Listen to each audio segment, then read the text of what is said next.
I stood by my eldest son's grave, my heart shattered as I watched his coffin being lowered into the cold ground.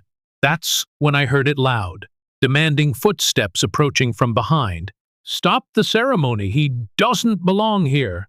Karen, our HOA president, marched toward us with 2 police officers in tow. She pointed directly at my youngest son Ryan, her voice piercing through the silence of grief. "Arrest him immediately. He's trespassing on HOA property." In seconds, my son's funeral transformed into chaos. Mourners gasped in disbelief as officers approached Ryan. My youngest son, already broken by his brother's death, was being handcuffed at his own brother's funeral. Karen stood there with a triumphant smirk, believing she'd finally won our long-standing feud. What she didn't know, I'm the state's attorney general, and what happened next would make her regret the day she ever crossed my family. My name is James Carter. For 15 years, I've served as the state attorney general, building my career on fighting corruption and standing up for those who can't defend themselves. But today, I wasn't a public figure. I was just a father burying his firstborn son, Michael. Michael died in a car accident last week. Only 28 years old, he had his whole life ahead of him. A military veteran, community volunteer, beloved by everyone who knew him. The funeral should have been a dignified farewell. My youngest son, Ryan, 25, had flown in from across the country.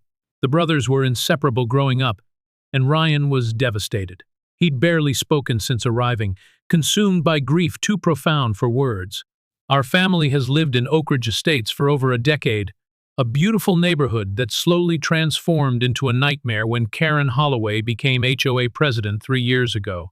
Karen, a former real estate agent with a Napoleon complex, turned our once friendly community into her personal kingdom. She implemented dozens of arbitrary rules, issued fines for ridiculous violations, and made life miserable for anyone who dared question her authority.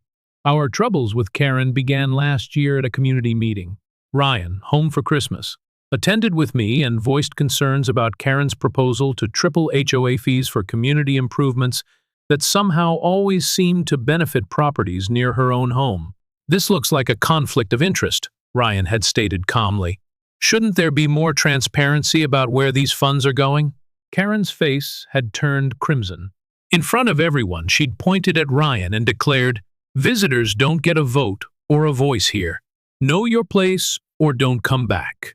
Since then, our family had been in Karen's crosshairs. Violation notices for grass, half an inch too tall. Fines for leaving trash cans out 10 minutes past the collection time. Complaints about the color of our curtains being visually disruptive to neighborhood aesthetics.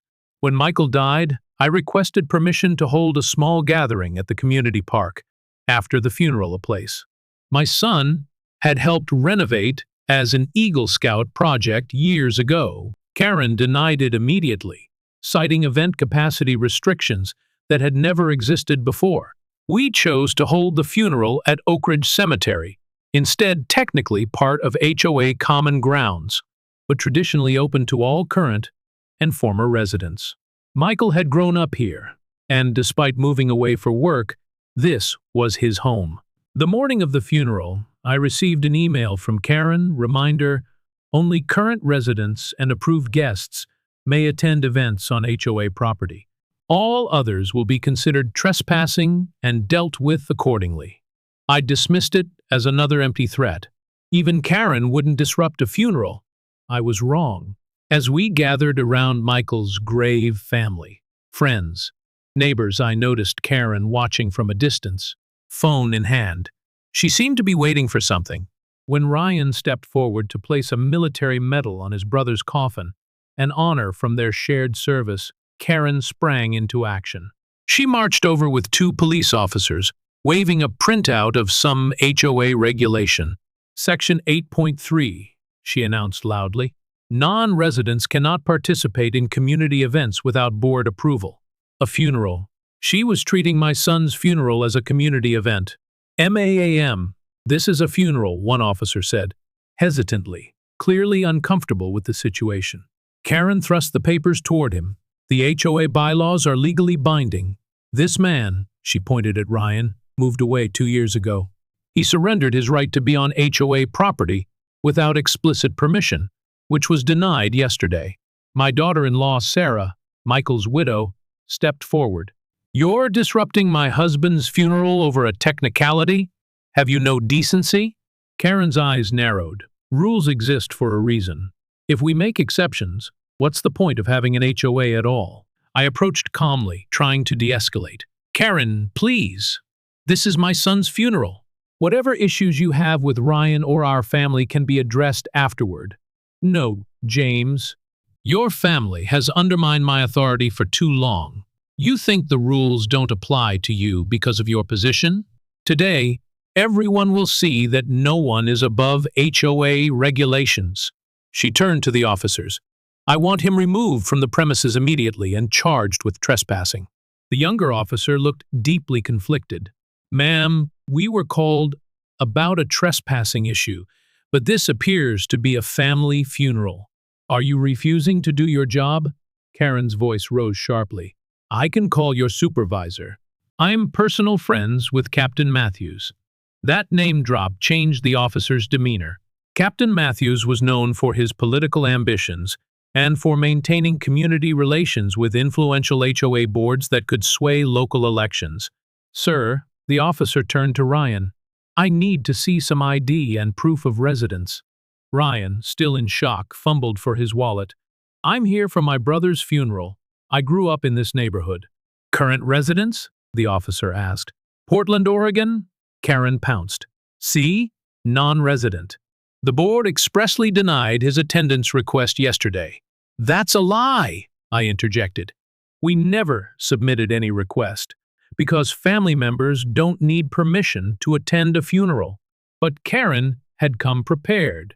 She produced a fabricated email, supposedly from Ryan, requesting access to HOA grounds for the funeral, and her denial response citing ongoing disputes with the HOA board.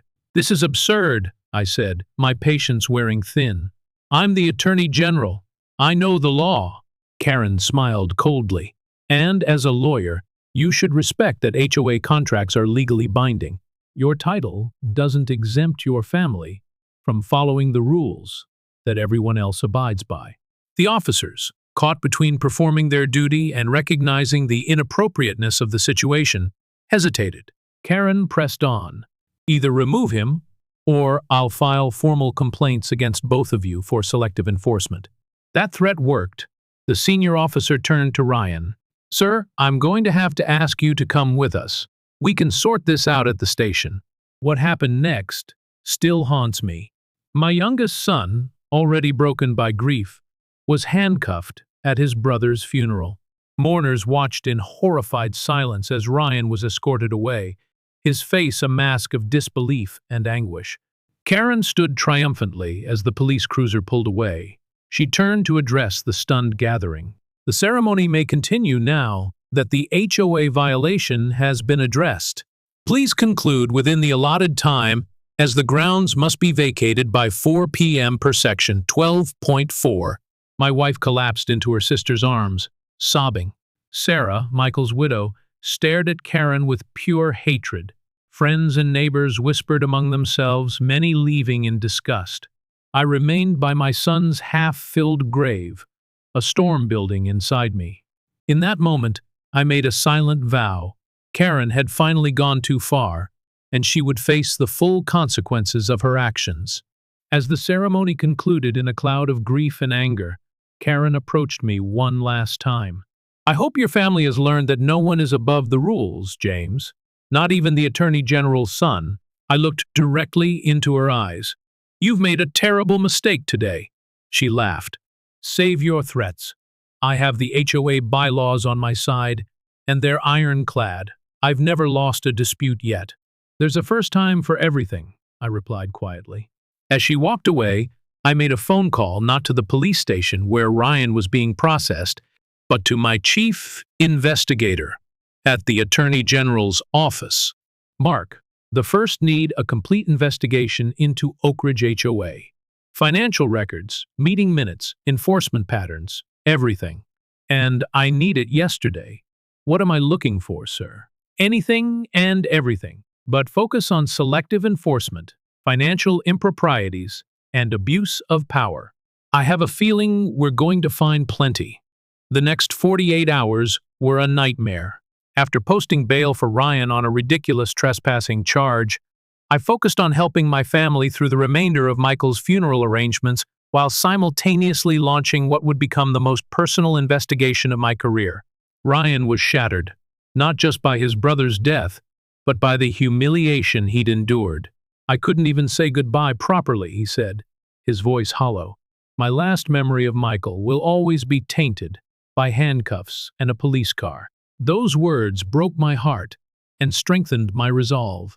While my family grieved, my office quietly began digging into Karen HOA and the Oak Ridge HOA.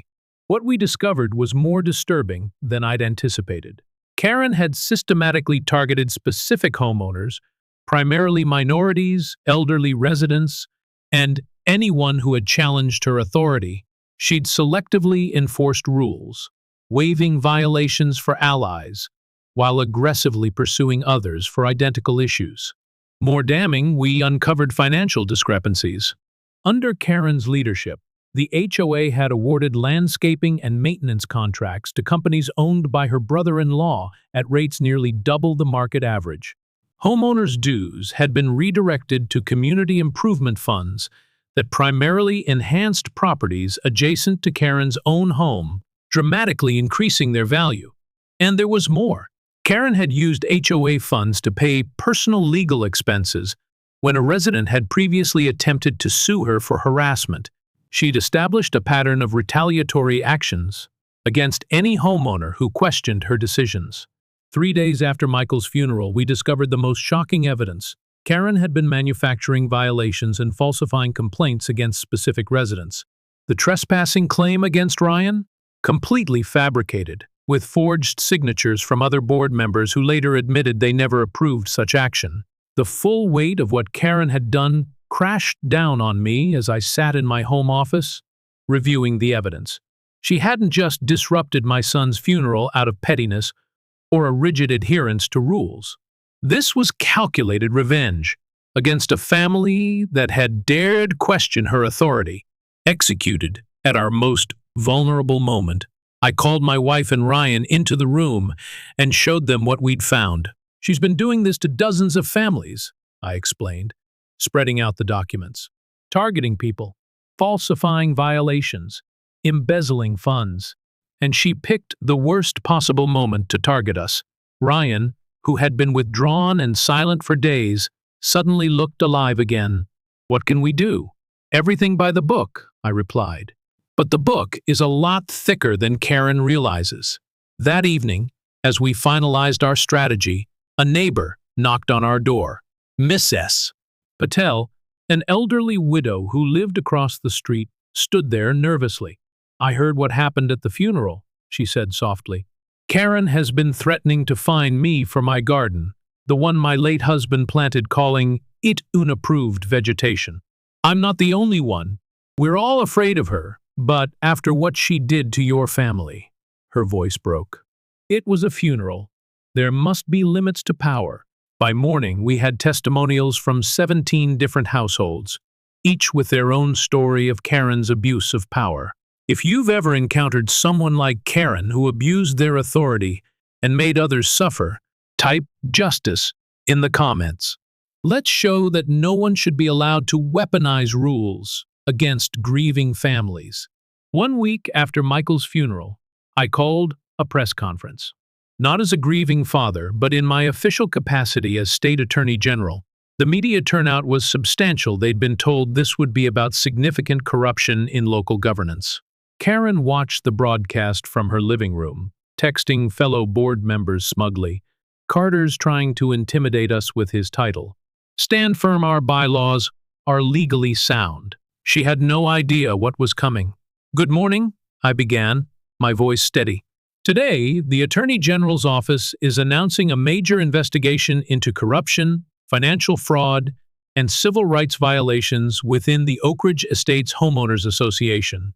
I outlined the evidence we'd gathered: financial mismanagement, selective enforcement patterns, falsified documents, and abuse of power. I explained how certain board members had used HOA regulations as weapons against residents they disliked, while exempting friends from the same rules.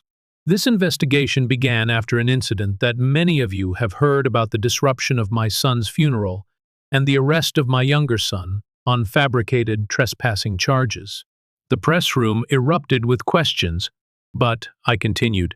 While I have recused myself from directly prosecuting this case due to personal involvement, the evidence was substantial enough that my deputy has approved criminal charges against Karen HOA, current HOA president, for fraud, embezzlement, falsification of documents, and civil rights violations. As I spoke, state investigators were executing search warrants at Karen's home and the HOA office. Bank accounts were being frozen. Records were being seized. Karen's phone began ringing incessantly. She ignored it, watching in horror as her carefully constructed empire began crumbling on live television. When state police knocked on her door minutes later with a warrant, the reality finally hit her.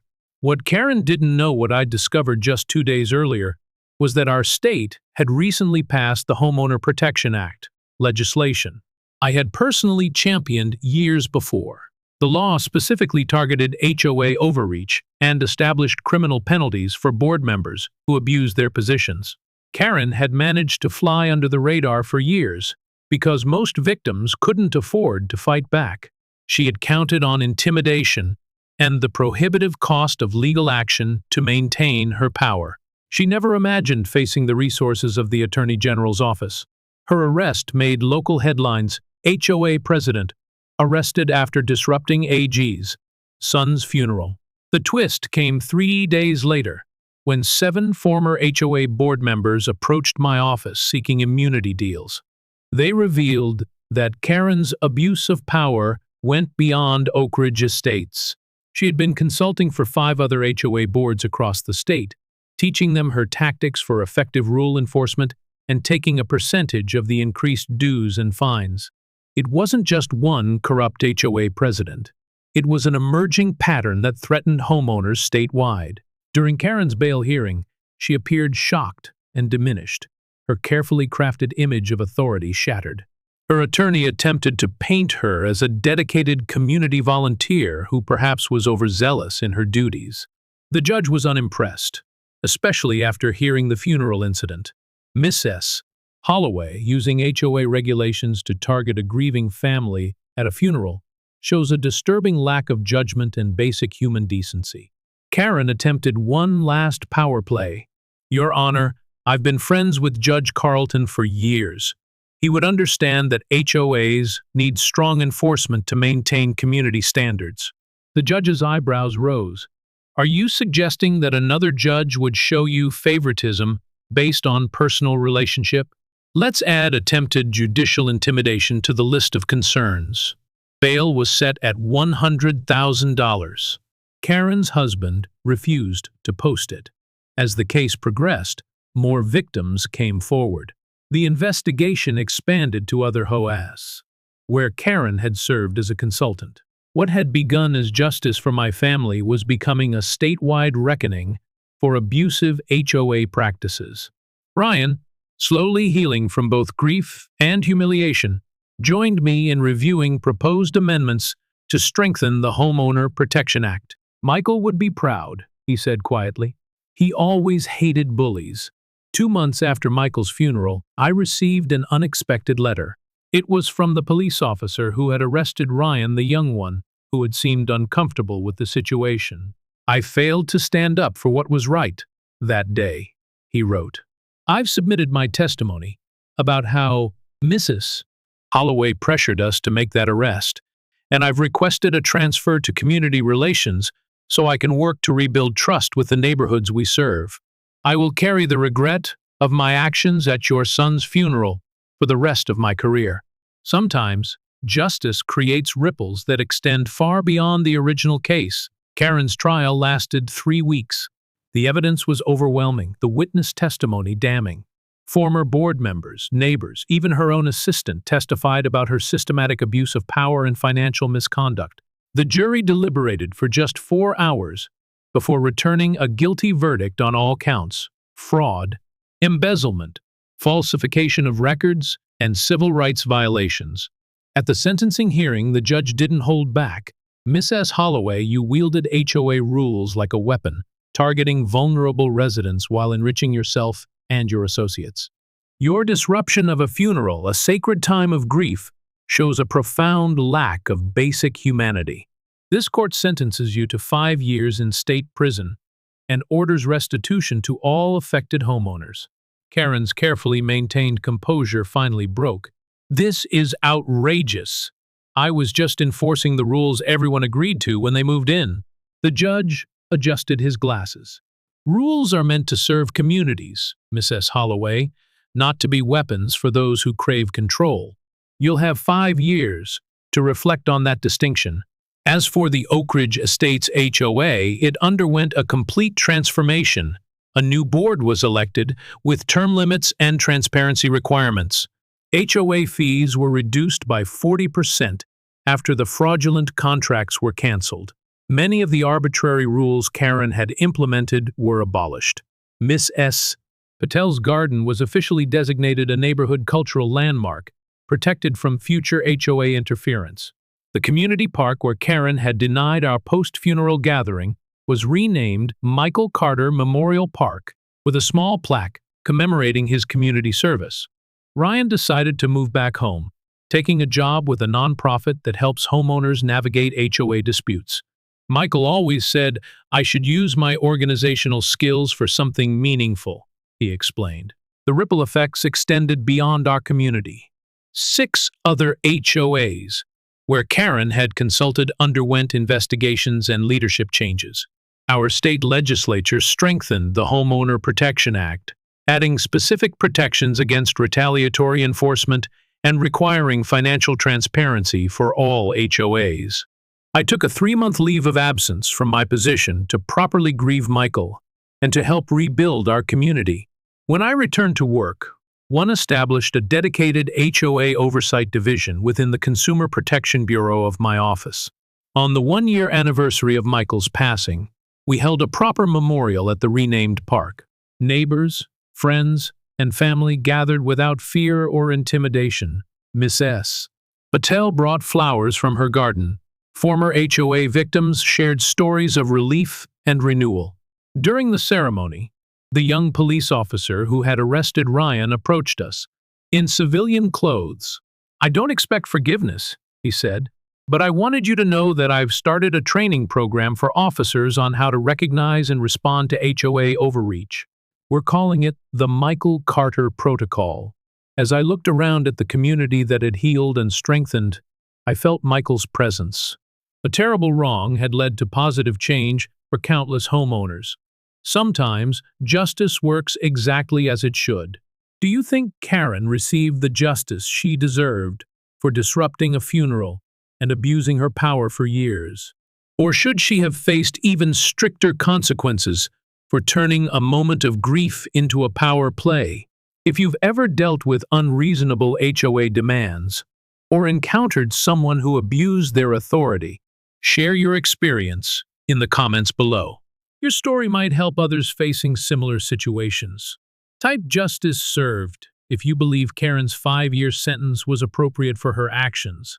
Don't forget to subscribe to our channel for more true stories of justice prevailing against those who abuse power and authority. Hit that notification bell so you never miss our weekly uploads featuring everyday people standing up against unfairness and winning. See you in our next incredible story of justice served.